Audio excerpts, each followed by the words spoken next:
The use of personal computers for weather briefings and flight planning is increasing rapidly. New services are coming along, and using computers will get easier and easier as time runs.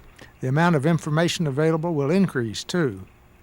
There are some things we have to watch when using a computer as our sole source of weather. The most important one is to be sure that the information spewed out by the computer is understood. I remember when I first started using a computer for weather, I would tend to tear the pages apart, staple them together, and head for the airport after only a cursory look at the actual and forecast conditions for the destination and any airments or SIGMENTs. That was not good. I studied what was being printed out and developed a system to go directly to the sections of the briefing that I use the most and feel are the most important. A lot of the contractions and location identifiers used in forecasts and reports are strange to a lot of pilots. There are choices here.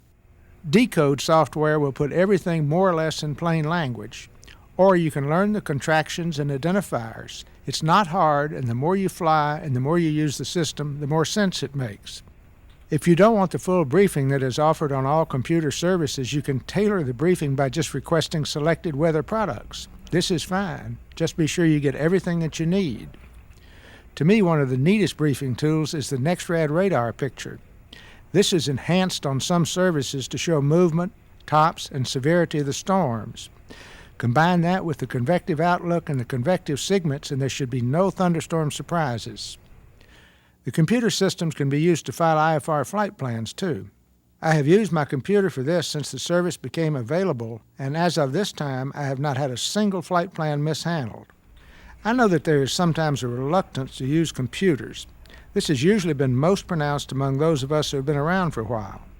I must admit that I don't have as easy a time learning to do something with a computer as my son has, but once I learn it, it sure comes in handy.